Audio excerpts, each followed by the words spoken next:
할렐루야. 오늘도 금요 블레싱 기도회로 이 예배당에 오시고 그리고 각 처소에서 예배 드리시는 우리 사랑하는 성도님들 주님의 이름으로 환영하고 축복합니다. 하나님은 예배하는 자를 찾으십니다. 하나님은 신령과 진정으로 성령과 진리로 하나님 말씀으로 하나님의 영으로 신령과 진정으로 말씀과 영으로 예배하는 자들을 하나님께서 찾으십니다. 여러분들 그래서 우리가 주님 앞에 나올 때마다 주님께서 나를 찾으신다. 찾으셔서 뭐 하실까요?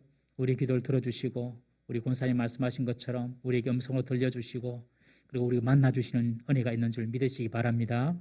가정에서 예배가 회복되면요, 가정에서 주님께서 만나주십니다. 그 가정을 만나주십니다. 직장에서 예배가 회복되면 그 직장에서 주님이 여러분들 만나주십니다. 성도는 우리 오늘 정집사님 찬양도 했지만 어디를 가든지 우리가 움직이는 교회예요. 어디를 가든지 직장에 가든지 학교에 가든지 집에 있든지 움직이는 교회입니다. 그곳에서 우리가 하나님께 마음을 열고 하나님께 예배하고 찬양하고 기도하면요, 주님께서 우리를 만나주시는 은혜가 있는 줄 믿으시길 바랍니다. 오늘도 말씀 중에 주의 음성을 듣는 복이 있기를 주의 이름으로 축복합니다. 오늘은 사사기 13장입니다. 사사기 13장 1절에서 14절 말씀. 사사기 13장 1절에서 14절 말씀입니다. 드디어 이스라엘의 마지막 사사입니다. 12번째 사사 삼손 이야기입니다. 이 삼손 이야기는 무려 13장부터 16장까지 4장에 걸쳐서 기록되어 있습니다. 유명한 기드온 이야기가 6장에서 9장까지 3장인데 이 기드온보다 더 많은 분량, 12사사 중에서 가장 많은 분량을 차지하고 있는 사사가 바로 12번째 삼손입니다. 삼손. 그리고 이 삼손이 사사기에 나타난 마지막 사사입니다. 이 가장 많은 분량을 기록하고 있다는 것은 그만큼 주님께서 하나님께서 하고 싶은 말씀이 많다는 뜻이거든요. 당시 이스라엘은 블레셋의 괴롭힘을 받고 있었습니다. 왜 이스라엘이 블레셋의 괴롭힘을 받았습니까? 이스라엘이 하나님 외에 다른 신을 섬기고 정의를 행하지 않고 그리고 악을 행했기 때문에 그렇습니다. 사사시대 때에 이스라엘 백성들의 큰 2가지 죄는 첫 번째는 우상을 섬기는 죄였습니다. 두 번째는 정의를 행하지 않고 악을 행하는 그런 죄였습니다. 이스라엘 백성들이 하나님께 범죄하니까 하나님께서 이웃에 있는 나라를 쳐서 이스라엘을 괴롭히는 것입니다. 여러분, 우리가 어떤 사람이나 환경으로부터 괴로움을 계속해서 받고 산다면 하나님께서 우리에게 말씀하시는 바가 있지 않나 우리가 생각을 해봐야 합니다. 그래서 고통은 하나님이 부르시는 확성이라는 그런 말이 있지 않습니까? 고통은 하나님이 부르시는, 우리를 부르시는, 좀 돌아오라고 부르시는 그런 확성이라는 그런 말이 있습니다. 여러분, 고통이 없는 것도 축복이지만 고통 중에 하나님을 찾을 수 있다면 그것도 축복인 줄 믿으시기 바랍니다. 이스라엘 백성이 자꾸 이런 고통이 찾아왔어요. 왜요? 하나님을 자꾸 떠나니까요. 블레셋 족속의 지배를 받고 있었는데 이 블레셋 족속은요, 지중해와 맞닿은 비옥한 남서쪽 지중해의 해안선을 따라서 형성된 족속이 바로 블레셋 족속입니다. 블레셋이란 말의 뜻은 외국인, 나그네, 이주자 이런 뜻입니다. 블레셋이란 말의 뜻이. 그런데 이 블레셋의 조상은요, 함입니다. 함, 노아의 둘째 아들 함인데 함의 자손으로서 일찍이 지중해의 그레데 섬에 살고 있다가 가나안으로 이주를 했습니다. 이주해서 원래 그 가나안 땅에 살고 있던 아위 족속을 멸망시키고 자신들이 가나안 원주민 역할을 했던 그런 족속이 바로 이 블레셋 족속입니다. 블레셋 하면 크게 주요 5개 성읍이 있어요. 첫 번째 가사 혹은 가사라고도 하는데 가사, 아스돗, 아스글론, 가드, 에그론 이렇게 5 도시가 아주 블레셋의 아주 대표적인 중요한 도시였습니다. 이 5개 부족을 중심으로 해가지고 이 블레셋이 철기 문명을 일찍 받아들여가지고 철기 문명을 소유한 아주 강력한 부족이 바로 이 블레셋 족속이었습니다. 블레셋 이 말의 영어식 표현이 바로 팔레스틴입니다. 팔레스틴. 지금 이스라엘 땅을 원래 역사적으로 이스라엘이라고 부르지 않습니다. 팔레스틴 이렇게 부릅니다. 지금 이스라엘 땅을 팔레스틴 그렇게 부르는데 그 팔레스틴이 어디서 나왔냐? 그 어원이 바로 블레셋에서 나왔어요. 블레셋. 지금도 이스라엘에는 팔레스틴 땅에는 블레셋 족속의 후손인 팔레스틴 사람하고 이스라엘 사람들하고 막 섞여 지내고 있죠. 그러면서 서로 자기 땅이라고 지금 싸우고 있는 것입니다. 이스라엘 사람들은 이전에 이 살았던 블레셋 족속 5개 족속 중에서 이 가자 지역만 지금 남아 있습니다. 가자 지역에 지금 블레셋 사람들이 팔레스타인 사람들이 많이 모여 살고 있어요. 이스라엘 사람들은 그 가자 지역을 갖다가 다 봉쇄를 합니다. 8m 콘크리트 벽으로 그냥 가자 지역을 다 둘러 싸버렸어요. 그 사람들 어떻게 나옵니까? 안에 있는 사람들은 남쪽 북쪽 두 군데 출입구가 있습니다. 그 출입구에는 중무장한 이스라엘 군인이 지킵니다. 지키면서 뭐 때문에 나가냐고 일일이 다 검사해가지고 나가는 거예요. 얼마나 지금 불편하게 살고 있습니까? 그러니까 이번에 하마스가 지금 팔레스타인 가자 지역의 정권을 잡고 있는 지도자가 하마스거든요. 하마스. 이 하마스는 아주 팔레스타인의 해방을 위하여서 무력 투쟁을 하는 그런 아주 강경한 그런 어떤 집단입니다. 이 하마스가 이스라엘 로켓포를 쐈지 않습니까? 쏴가지고 이스라엘에서 지금 뭐 수십 배 공격을 했죠. 그래야 지금 어느 정도 지금 또 이렇게 무마되고 있습니다만은 이런 어떤 전쟁이 끊이지 않는 곳이 지금 이스라엘인데 지금 이스라엘이 싸우고 있는 그 대상이 바로 이 블레셋입니다. 블레셋. 그러니까 블레셋의 역사와 이스라엘의 역사가 그냥 처음 그 시작부터가 그냥 앙숙입니다. 처음 그 시작이 어디냐? 아브라함 시대입니다. 아브라함이 가나안 땅에 왔을 때에 블레셋 민족과 같이 섞여서 살았는데 그때는 아브라함 힘이 아주 강성해졌죠. 강성해지니까 블레셋 사람과 상호 불가침 조약을 맺었습니다. 그때가 아브라함 때입니다. 그다음 아브라함 시대 다음에 이제 모세 출애굽 시대가 왔는데 모세가 출애굽할 그 당시에 하나님께서 가라고 온 그 가나안 땅을 바로 갈 수 있는 그 길이 있었지만 그곳에 블레셋 군대가 딱 진치고 있었기 때문에 뺑 둘러가게 됩니다. 그리고 여호수아 때가 가나안 정복 시대 때 아닙니까? 그때도 불구하고 이 블레셋의 5개 지역은 점령하지 못했어요. 그만큼 강력한 이 블레셋 군대였어요.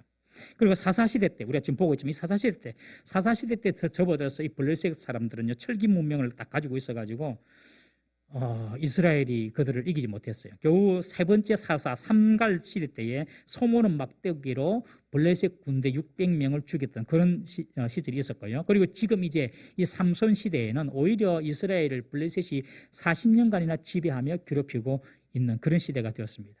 사사 시대 말기에 엘리 대제사장이 블레셋과의 전투에서 이스라엘의 언약궤를 오히려 뺏겨버리고요. 그리고 사울도 블레셋과의 전투에서 전사를 합니다. 언제 블레셋 군대를 이깁니까? 다윗 시대 때입니다.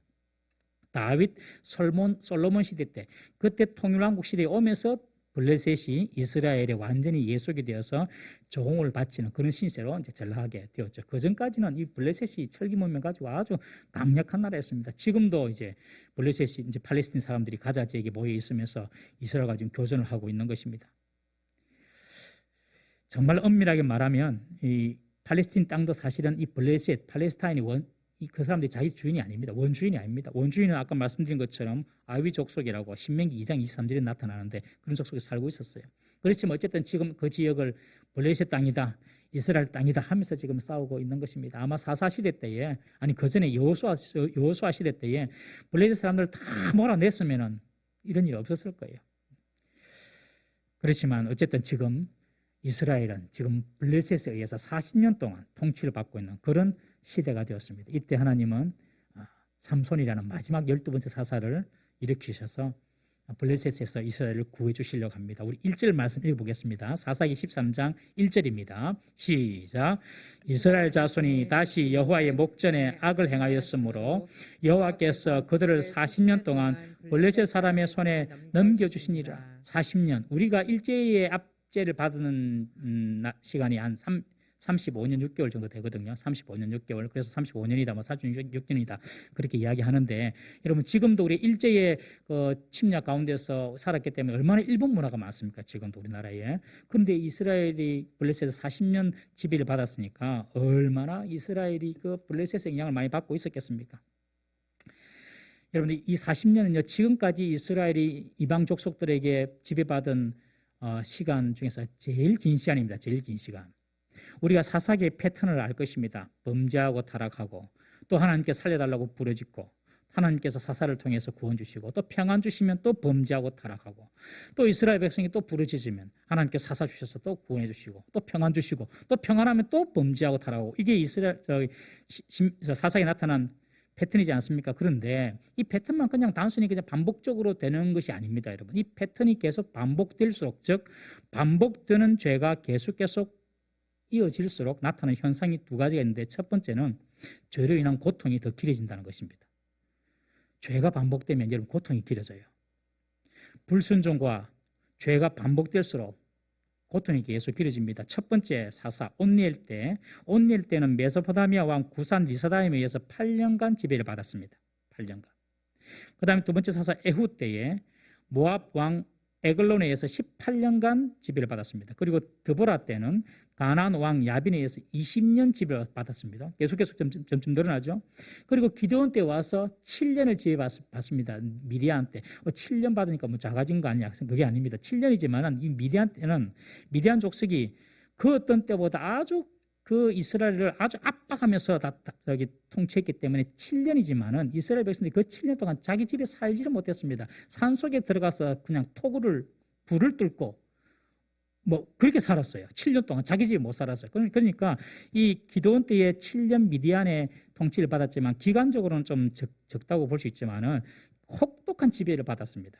그리고 입다 때에 암몬 족속으로부터 18년 지배를 받고, 드디어 마지막 삼손 때에 40년 블레셋에 의해서 지배를 받게 되는 것입니다. 이 패턴을 보면 이 패턴이 계속 돌아가긴 하는데, 뭐 범죄, 그 다음에 부르짖음, 사사 구원, 또 평안, 이런 어떤 시스템이 돌아가는데, 자세히 보면은 계속 죄가 반복될수록 계속 그 이스라엘 백성들이 다른 나라에 의해서 지배받는 연수가 계속 늘어나고 있다는 사실을 알 수 있습니다. 여러분, 반복적인 죄는 우리의 고통을 연장시킨다는 사실을 꼭 기억해야 됩니다. 고통을 끊는 길은 죄를 끊어버리는 것입니다. 그러면 고통이 끊어집니다. 두 번째, 죄가 반복되면요, 고통도 길어지고, 두 번째, 죄가 반복되고 고통이 길어집니다. 그러면서 두 번째 나타나는 현상이 뭐냐면 그 고통에 익숙해져 버립니다. 익숙해집니다. 그래서 고통이 와도 그냥 견디고 삽니다.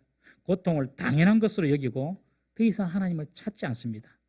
사사기의 패턴이 범죄와 타락, 그리고 압제와 고통, 그 다음에 부르짖음, 구원, 이런 패턴이 계속 되는데, 지금까지는 여러분들 이스라엘 백성들이 고통이 오면 하나님을 찾고 부르짖었어요. 지금까지 부르짖고 찾았잖아요. 그런데 이제 지금 삼손 때 와서 사사시대가 거의 300년 이상 지나가고 있거든요. 지금 300년 이상 이 패턴, 반복적인 패턴을 계속해서 하다 보니까 고통이 왔는데도 하나님께 부르짖지 않습니다. 지금 사사시대 때는 하나님을 찾지 않아요. 고통이 왔는데도.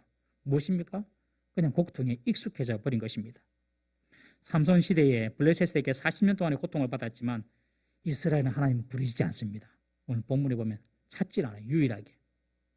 억압의 삶, 이런 고통의 삶, 상실과 슬픔의 삶을 당연한 것으로 지금 이스라엘 백성들이 받아들이고 그냥 살고 있는 것입니다, 여러분.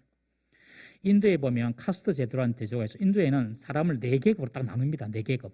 성녀 계급인 최상위 브라만 계통이 있고요. 최상입니다. 그 다음에 왕족과 무사들이 속한 크샤트리아 두 번째 계급이 있습니다. 세 번째 농업과 상업과 공업에 종사하는 평민들이 속하는 바이샤가 있고, 마지막 제일 밑에 노예와 천민들이 있는 수드라라는 그런 어떤 그 계층이 있습니다. 그런데 문제는 이 노예와 천민들은요, 우리는 노예로 태어났다, 그러니 노예로 죽는 것은 당연하다, 그렇게 그냥 받아들입니다. 그냥 그 고통을 좀 이렇게 신분을 상승하고 하기 위해서 노력하고 준비하고 이런 생각 자체를 못합니다. 우리는 그냥 뭐 이렇게 살다가 죽는 사람이야. 무서운 것이 뭔지 압니까? 그냥 그대로 뭐 고통도 슬픔도 그냥 마음에 안 드는 환경도 그냥 그대로 받아들이고 사는 것입니다. 그러면서 죽는 것입니다. 그것이 가장 큰 저주입니다, 여러분. 여러분, 죄가 계속 반복될 때에 오래되면 그로 인한 고통을 그냥 당연한 것으로 받아들이는 것이에요. 그리고 하나님을 찾고 문제를 해결할 생각 자체를 못하는 것입니다. 사랑하는 성도님 여러분, 우리가 하나님의 백성으로 사는데 여러분 누리지 못하고 행복하지 못하고 불평과 원망과 결핍과 고통이 계속 이어진다면 그것을 절대로 당연히 여기지 말기를 주의 이름으로 부탁합니다. 여러분, 아픈 것은 당연하게 여기면 안 됩니다. 여러분, 뭔가 결핍이고 뭔가 문제가 있는데 이것을 여러분 당연하게 여기면 안 돼요. 그때 하나님을 찾아야 됩니다. 하나님을 찾아. 하나님, 내게 이렇게 풀리지 않는 문제가 있는데 하나님 이 문제를 해결해 주십시오. 하나님을 찾아야 됩니다. 불편하고 힘들고 고통한 것을 그냥 당연하게 보지 마세요, 여러분. 하나님을 찾고 하나님께 부르짖어야 되고, 그리고 하나님께서 그때 주신 말씀을 듣고 자신을 돌아봐야 되는 것입니다. 그런데 지금 이스라엘 백성들은요, 하나님을 찾는 것조차 그냥 잊어버렸습니다. 300년 동안 계속해서 불순종과 범죄의 그 사이클을 계속 반복해 오면서 그냥 하나님을 찾는 것을 잊어버렸어요. 그리고 고통을 당연하게 받아들이는 것입니다. 여러분들 주위에 어떤 고통과 또 해결되지 않는 문제가 있다면 하나님을 깨우시고 하나님을 찾으시고 하나님께 부르짖기를 주의 이름으로 부탁합니다. 하나님을 찾는 것을 잊어버려서는 안 됩니다. 우리 옆에 한번 인사합시다. 하나님을 찾는 것을 잊어버리지 맙시다. 시작. 하나님을 찾는 것을 잊어버리지 맙시다. 절대로 하나님을 찾아야 됩니다, 여러분. 그러면 하나님께서 반드시 응답하십니다. 믿습니까, 여러분? 반드시 응답하시는 믿습니까? 이게 믿어져야 됩니다, 여러분. 하나님은 우리가 생각하는 것 이상입니다. 아까 우리 찬양했지만 위대하신 주, 하나님은 전능하신 주, 하나님은 우리가 생각하는 상상 이상입니다, 여러분. 어떠한 기도를 하더라도, 인간적으로 인간의 힘으로 할 수 없는 어떠한 기도를 하더라도 하나님은 그 기도에 응답하시고 역사하십니다. 하나님 뜻에 맞으면 역사하십니다.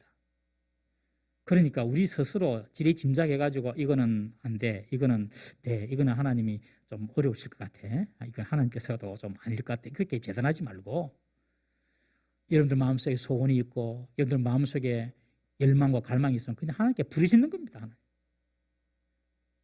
그런 기도가 살아나는 역사가 있기를 주의 이름으로 축원합니다. 300년 이상 이어온 사사기 패턴의 순환을 우리가 보고 있는데요, 그 패턴도 이제는 끝이 납니다. 하나님의 백성이라는 사람들이 더 이상 하나님 말씀을 가까이 하지도 않고 하나님을 찾는 것도 잊어버립니다. 지금까지는 고통이 오면 그래도 하나님을 찾았습니다. 그런데 삼손 시대에 와서는 하나님을 찾지 않습니다. 하나님을 찾아서 사사를 두었다는 말이 없습니다. 그럼에도 불구하고 신실하신 우리 하나님, 신실하신 우리 하나님 아버지께서는 이들을 위해 마지막 또 한 명의 사사를 준비하고 계십니다. 그것이 하나님의 은혜입니다. 하나님의 은혜. 여러분, 저와 여러분들은 다 하나님의 은혜로 살고 있는 사람입니다. 남의 허물과 남의 약점에 너무너무 현미경을 끼고 보려고 하지 마세요. 그냥 은혜로 덮어주고 사랑으로 덮어주고, 하나님께서 나에게 현미경을 대고 나를 살피면 깨끗한 사람은 어디 있겠습니까? 내 과거의 죄 다 들춰내시면 어떻게 얼굴 다니고 살겠습니까, 여러분? 이스라엘 백성들이 하나님께 부르짖는 것조차 잊어서 이제는 너는 그냥 죽어서 싸봐, 이런 지경까지 왔음에도 불구하고 하나님께서는 다시 그들에게 사사를 준비시켜 줍니다. 그런데 부르짖지 않을 때에는 하나님의 인내가 한계가 있다는 사실을 알아야 됩니다. 마지막 사사입니다. 우리 2절, 3절, 4절, 5절 함께 읽어보겠습니다. 2절, 3절, 4절, 5절 시작. 소라 땅에 단지파의 가족 중에 마누아라 이름하는 자가 있더라. 그의 아내가 임신하지 못함으로 출산하지 못하더니 여호와의 사자가 그 여인에게 나타나서 그에게 이르시되, 보라, 내가 본래 임신하지 못함으로 출산하지 못하였으나 이제 임신하여 아들을 낳으리니 그러므로 너는 삼과 포도주와 독주를 마시지 말며 어떤 부정한 것도 먹지 말지니라. 보라, 내가 임신하여 아들을 낳으리니 그의 머리 위에 삭도를 대지 말라. 이 아이는 태에서 나옴으로부터 하나님께 바쳐진 나시린이 됨이라. 그가 블레셋 사람의 손에서 이스라엘을 구원하기 시작하리라 하시니. 삼손의 이야기입니다. 여러분, 삼손의 이야기는 다른 사사들과 다르게 그 출생부터 다릅니다. 그리고 출생부터 다루고 있습니다. 출생부터 다루고 있습니다. 여호와의 사자가 와서 사사가 날 거라고 이야기했습니다. 그리고 지금까지 사사를 그 출생부터 이야기한 적도 없어요. 삼손은 출생부터 이야기합니다. 하나님께서 지금 하고 싶은 말이 많다는 겁니다. 삼손을 통하여서. 이 단지파의 마누아라는 사람이, 마누아라는 말의 뜻은 휴식 이런 뜻입니다. 이 마누아라는 사람이 있는데 그 사람의 아내가 있었습니다. 그런데 그 아내는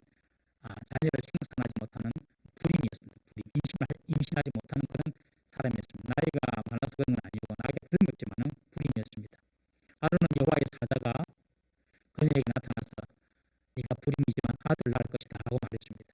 그리고 네가 태어날 아들은 나실인으로 키워야 된다. 그렇게 말씀하십니다. 이 나실이란 말의 의미는 뭐냐면 구별되어 하나님께 드려진 자란 뜻입니다. 구별되어 하나님께 드려진 자. 예수님을 나사렛 예수라고 하잖아요. 나사렛. 이 나사렛이란 말도 이 나실에서 왔습니다. 구별됐다 이런 뜻입니다. 이 삼손 이야기하면서 예수님도 많이 좀 접목이 된 이야기가 많거든요. 그래서 이 나실인 이 말은 하나님께 구별되어 드려진 자 그런 뜻입니다. 원래 이 나실인 제도는 민수기에도 나오지만은 남녀 구분 없이 여자도 될 수 있습니다. 일정 기간 자원하는 마음으로 하나님께 자신을 드리는 그런 규례였습니다. 이 나실인의 규례는 남자든지 여자든지 일정 기간이 1년에 1년, 6개월, 6개월 이렇게 일정 기간을 정해서 자원하는 마음으로 내가 이렇게 하나님을 섬기겠다 하고 그 시간만큼 특별히 하나님께 자신을 드리는 그런 어떤 율법이었습니다. 나실인의 세 가지 규정이 있었습니다. 첫 번째는 포도주와 독주를 입대지 말 것. 두 번째는 몸에 삭도를 대지 말 것. 그래서 머리나 수염을 절대로 닦지 말 것. 세 번째, 시체에 접근하지 말 것. 나실인 기간 중에 부모의 시신이라도 부모가 초상났을 때도 그 부모의 시신이라도 가까이 가지 말라 그렇게 이야기합니다. 그래서 이 나실인 하나님께 드려진 이 기간 동안에 철저히 하나님께만 헌신된 자로 살아가는 그런 율법이 있었습니다. 그런데 이 나실인의 서원은 자발적으로 자발적으로 내가 이렇게 하나님 얼마 동안 하나님만 섬기겠습니다. 이렇게 자발적으로 드려졌는데 오늘 삼손의 경우를 보면 하나님의 명령으로 주어집니다. 명령으로 아들을 줄 테이니 이 아들을 나실인으로 키워라 이렇게 명령으로 주어집니다.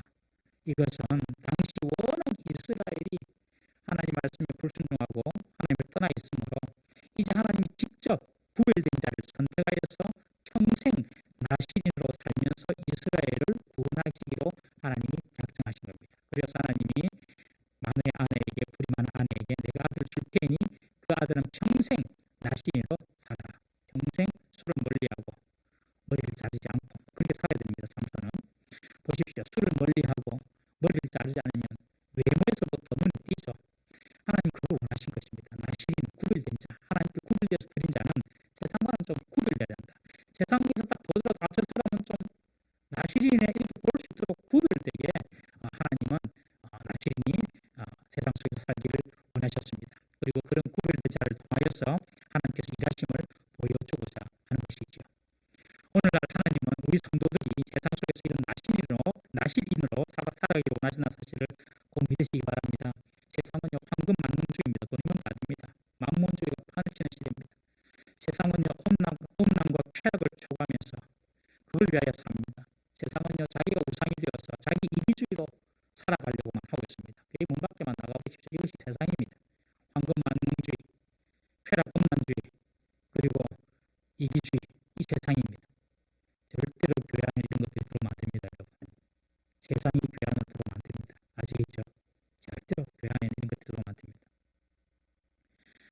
하나님은 우리가 이 세상을 살면서 우리를 세상 속에서 구별된 나실인으로 살아가기를 원하십니다. 어둠에서 빛으로 썩는 것을 방지하는 소금으로 살아가기를 원하시는 사실을 꼭 기억하십시오.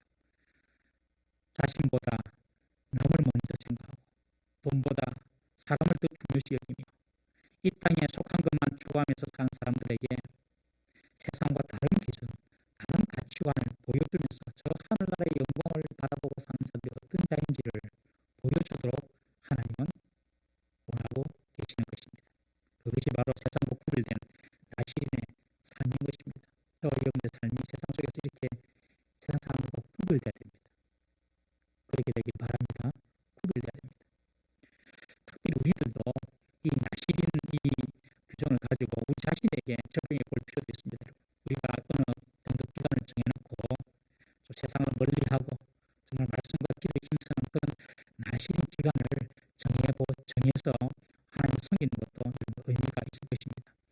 예를 들면 자기만의 어떤 특별한 기도 기간을 정한다든지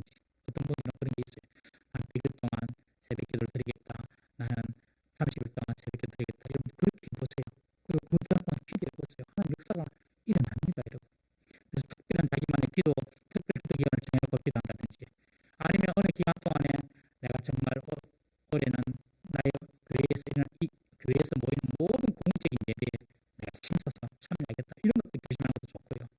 또는 좀 더 시간을 정해놓고 내가 구제나 봉사에 더 힘을 쓰겠다, 그래서 구제가 필요하고 성령이 필요한 사람들을 다 찾아보려고 하는 그런 어떤 자기만의 나시린 기간, 이것도 한번 정해놓고 실천해보는 것도 참 의미가 있고 신앙에 유익할 것입니다. 이전교회에 어떤 분은요, 자기 사업을 하시는 분인데 이분은 몇 년 동안 자기 일을 참 열심히 하십니다. 열심히 하고 딱 어느 정도 몇 년 지나면 한 6개월 동안에 그냥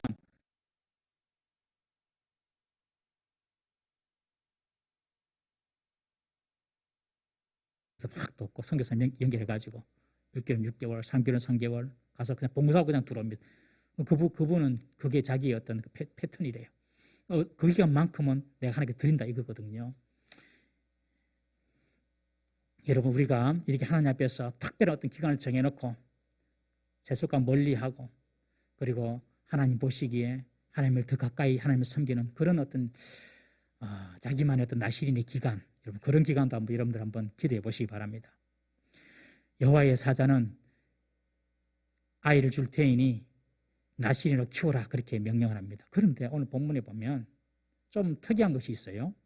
그 나시린의 규정을 그 아이의 어머니에게 먼저 적용을 시킵니다. 우리 사절 읽었지만은 그렇게 말합니다. 마노아의 부인에게 너는 삼과 포도주와 독주를 마시지 말고 어떤 부정한 것도 먹지 마라.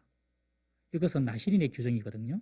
나시린의 규정을 마노아의 아내에게, 삼손의 어머니 아내에게 먼저 명령합니다. 부정한 것은 율법이 금한 음식이나 또는 우상에게 바쳐진 제물이 부정한 음식입니다. 그리고 독주, 술 먹지 말라는 것이죠. 마노아의 부인이 아이를 출산할 때까지 술과 부정한 것을 먹지 말라고 하나님의 사자가 명령합니다. 성경에 보면 불임하여서 자녀를 낳아 나시린이 된 사례가 3번 나옵니다. 이게 평생 나시린이죠.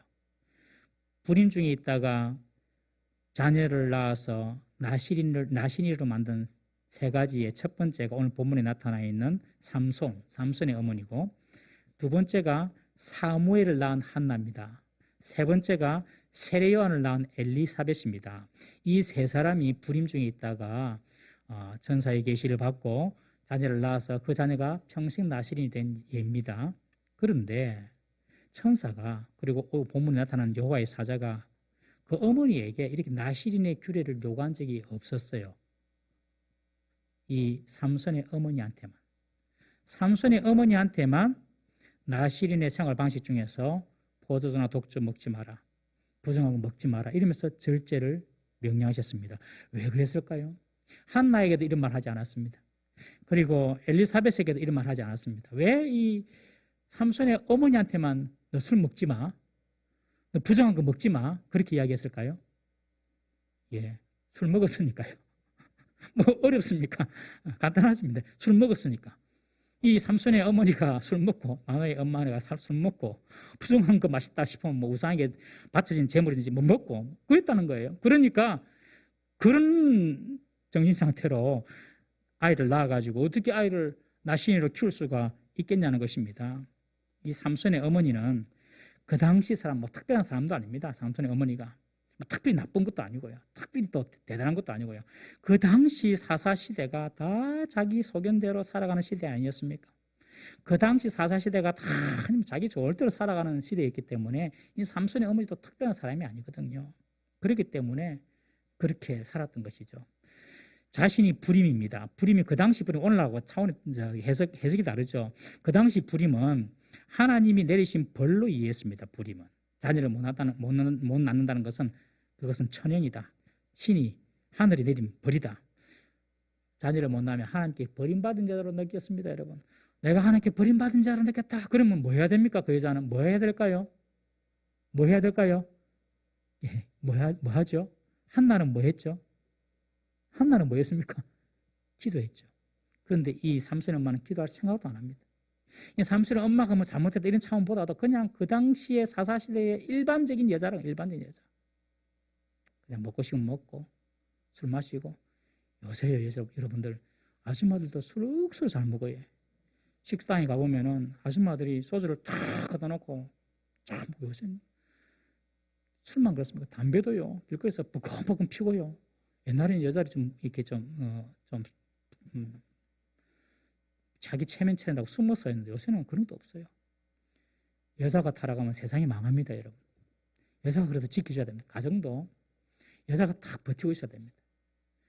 교회도 보세요. 교회도 여자들이 딱 지키고 있잖아요.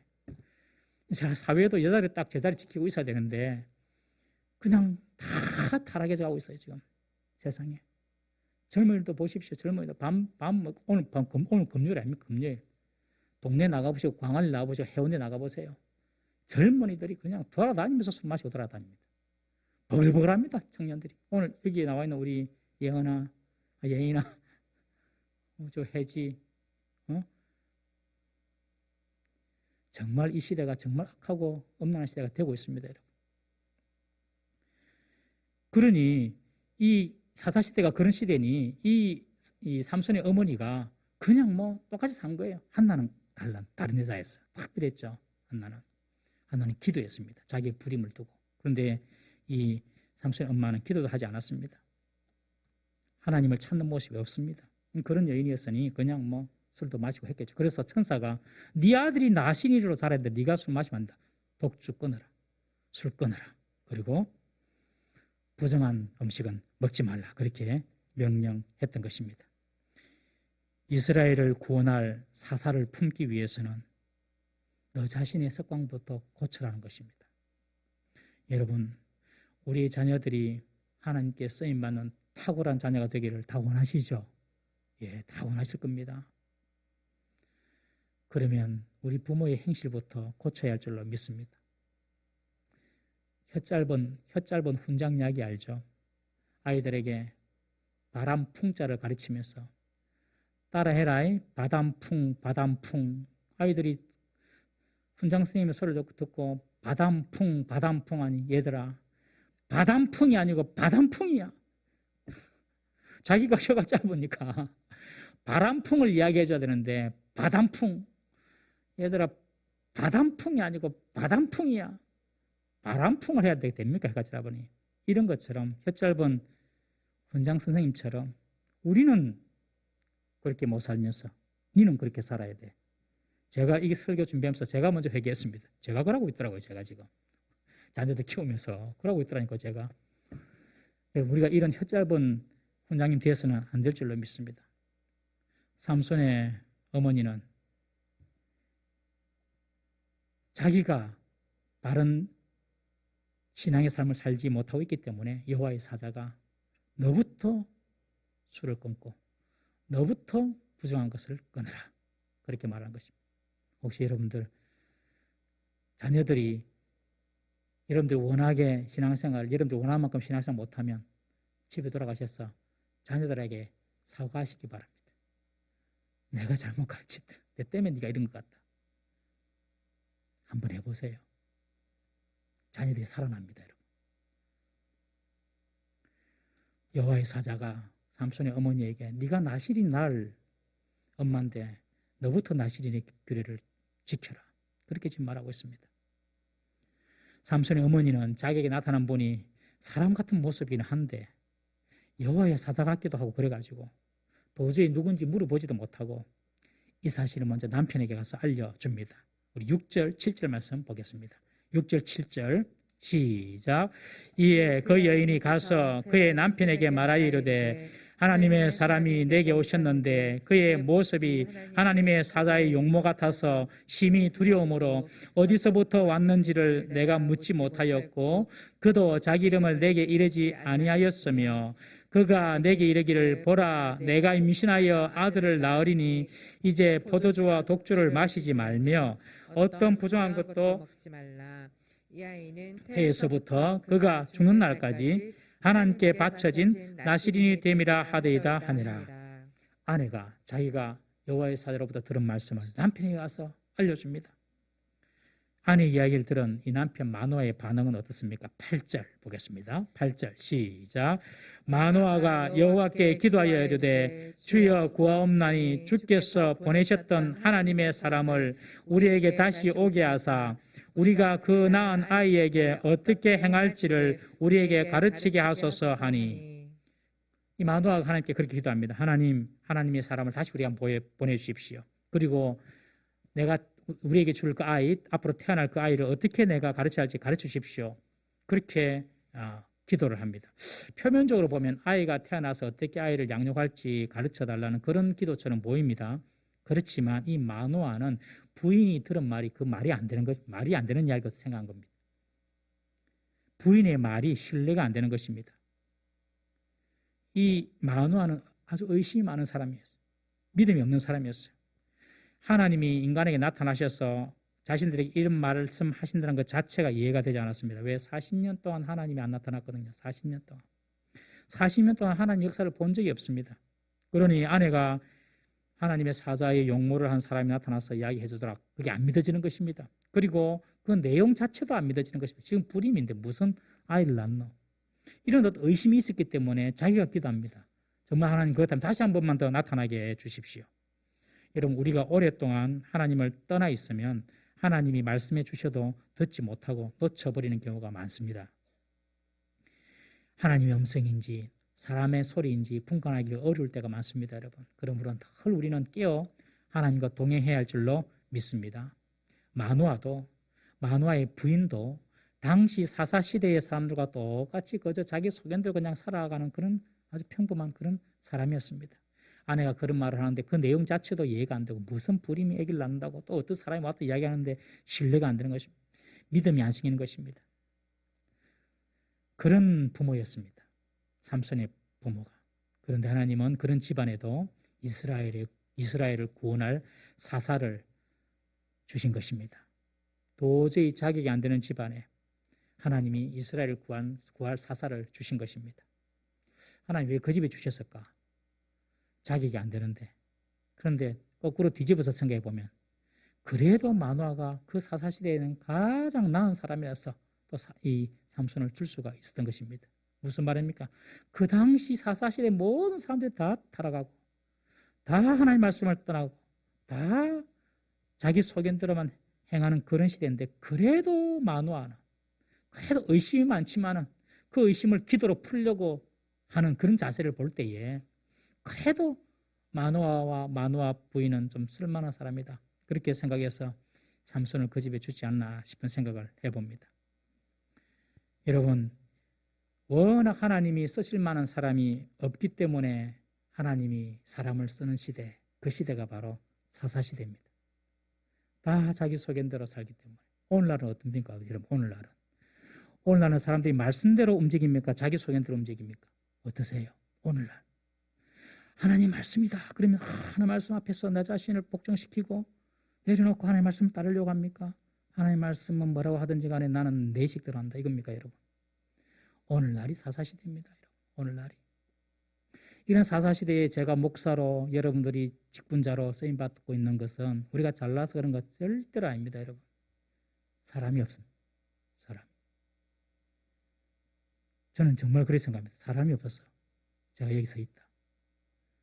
하나님께서 워낙 사람이 없으니까 키 160밖에 안 되는 161도 아닙니다. 옛날에는 이랬는데 자꾸 줄어들어요. 그런 자를 하나님께서 사람이 없었어. 이 사람이 없어서 하나님 나를 쓰신다 그렇게 생각하면 하나님께 죄송하기도 하고 감사하기도 하고 교만할 건덕지가 나올 수가 없습니다, 여러분. 하나님께 쓰임받는 사람이 무슨 교만입니까? 마른 막대기로도 하나님은 홍해를 가리실 수 있는 분이신데 우리를 사용한다는 것 자체가 은혜고 감사고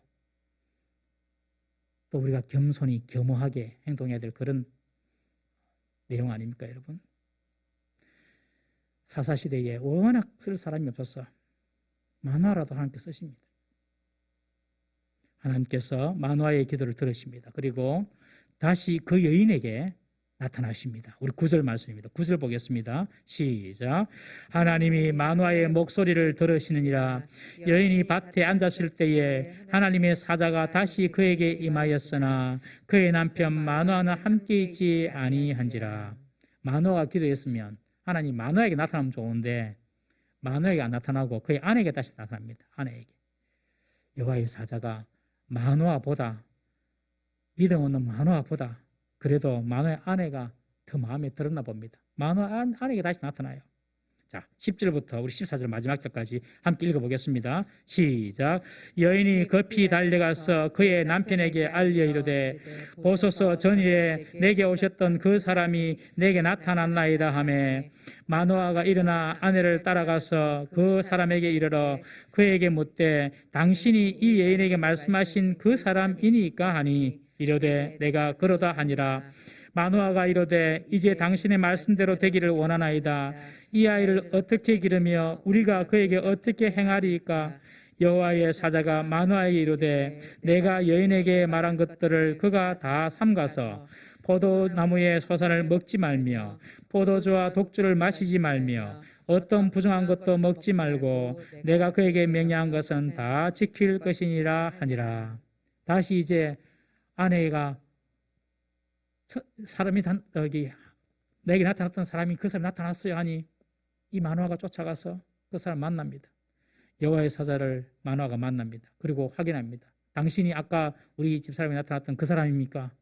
확인해보고 그리고 나서 맞다고 하니 태어날 아이에게 어떻게 행해야 할지 묻습니다. 그러니까 똑같이 아내에게 했던 말을 해줍니다. 아내에게 들었던 것처럼 똑같은 말을 듣습니다. 이제 마누아와 그의 아내는 삼손을 낳을 준비를 해야 합니다. 아들을 하나님 앞에 구별되이 드려져야 하는 것처럼 이 아들을 품고 있는 동안 그 엄마도 나실인처럼 하나님 앞에 구별되게 살아야 하는 것입니다. 그것이 아들을 준비하는 엄마의 자세입니다. 임신 중에 보면 그 임신한 어머니가 먹는 음식이 아이들에게 그대로 다 전달이 되죠. 그대로 다 전달이 됩니다. 신기한 것이 임신했을 때에 엄마가 먹었던 것을 그 아이가 좋아해요. 임신했을 때에 엄마가 면을 좋아하면 그 아이도 면을 좋아하고 임신했을 때 엄마가 육식을 좋아하면 많이 먹으면 그 아이도 이렇게 나중에 육식을 좋아하더라고요. 태 속에 있는 아이의 식성은 엄마가 임신 중에 즐겨 먹었던 것을 따라가는 경향이 많은 것을 우리는 경험으로 압니다. 아이가 먹으면 안 되는 것이 있다면 엄마도 먹으면 안 되죠. 나실인을 낳으려면 엄마도 임신 기간 중에 나실인이 되어야 하는 것입니다. 여러분, 좋은 것을 품기 위해서는 좋은 그릇을 준비해야 됩니다. 내가 좋은 복을 받고 싶으면 내가 좋은 복의 그릇이 준비가 되어야 되는 것입니다. 믿습니까? 마음을 이쁘게 가져야 됩니다. 그래야지 하나님께서 응답도 빨리 주시는 것입니다. 마누아의 아내가 성경에 안 나오지만은 술을 저는 먹었다고 생각합니다. 그러니까 그 사자가 이야기했죠. 마누아의 아내가 가진 술 먹는 습관, 부정한 것을 먹는 습관, 그런 습관을 절제해라. 자기 자신의 절제부터 이제 이스라엘을 구원할 삼손을 지금 준비하는 것입니다. 여러분, 우리가 자녀들을 위하여 준비시켜 줄 것이 뭐겠습니까? 공부를 시켜주고 이런 것들을 다 할 수 있잖아요. 그러나 정말 자녀에게 좋은 준비는 우리 자신을 잘 준비시켜 주는 겁니다. 자녀를 위해서 우리 자신이 정말 하나님의 말씀 가운데 바로 살고 우리 부모의 모습을 자녀들에게 바로 보여주는 것입니다. 여러분, 그때의 자녀가 부모 보고 큰 인물이 되고 큰 그릇이 되는 것입니다. 사랑하는 성도님, 복을 받기만 원하지 말고 내가 복받을 그런 인격, 그런 믿음, 그런 그릇을 준비할 수 있기를 주의 이름으로 축원합니다. 아이를 품을 때에 그 아이가 원하고 그 아이에게 좋은 것을 엄마가 먹듯이 우리가 예수님을 다 품은 사람 아닙니까? 우리 속에 다 예수님이 계십니다. 우리가 예수님을 품었다는 것은 더 이상 나는 나를 위하여 사는 것이 아니라 마치 산모가 아이를 위해 사는 것처럼 내가 나를 위하여 사는 것이 아니라 내가 주님을 위해서 사는 것이다. 이런 고백이 우리 모든 성도들에게 일어나야 될 줄로 믿습니다. 갈라디아서 2장 20절 말씀 한번 읽어보겠습니다. 시작.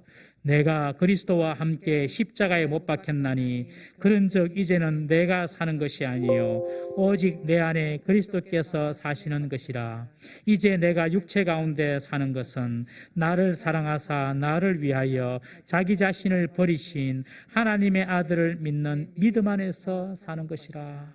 우리 속에 예수님이 계시며 이제는 우리는 나를 위해 사는 것이 아니라 예수님이 뭐라고 하시는지 예수님을 위해 사는 자가 되어야 할 줄로 믿습니다. 로마서 14장 8절 말씀 봅니다. 한 번 더 시작.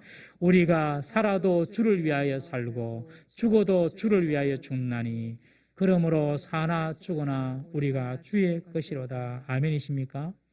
어떻게 하면 내 속에 계신 예수님이 기뻐하실까? 어떻게 하면 내 속에 계신 예수님을 기쁘게 할까? 주님께서 나에게 원하시는 것이 무엇일까? 여러분, 이것이 우리의 고민이 되어야 되고 우리의 기도가 되어야 되고 우리의 일상의 삶이 되어야 할 줄로 믿습니다. 동시에 주님께서 기뻐하지 않는 것은 무엇일까? 내가 절제해야 될 것은 무엇일까? 이것도 우리 자신에게 질문을 해가면서 우리의 삶 가운데 예수 그리스도와 관계없는 것은 하나씩 하나씩 정리해 나가는 삶, 그 삶이 바로 저와 여러분들이 살아가야 될 신앙의 길인 줄 믿으시기를 바랍니다. 우리가 이제 마지막 사사 삼손을 살펴봅니다. 이제 몇 주 동안 살펴볼 텐데요. 300년 동안 계속 반복되는 범죄와 타락으로 인해서 마침내 하나님은 블레셋을 통해서 가장 긴 시간 40년을 이스라엘을 지배하게 합니다. 우리에게 지금까지 풀리지 않는 오랜 숙제 같은 문제, 그런 고통이 있습니까, 여러분? 하나님 앞에서 나의 반복되는 죄가 없는지 우리가 한번 살펴봐야 합니다. 그런 반복된 죄가 있으면 그것을 가지고 회개하고 그 죄를 끊어버리면 주님께서 우리에게 있는 그 고통도 가져가 주시는 줄 믿으시기 바랍니다. 우리 이제 한번 이렇게 기도하십시다. 주님, 나의 삶을 돌아봅니다. 그리고 내게 지금 계속되는 반복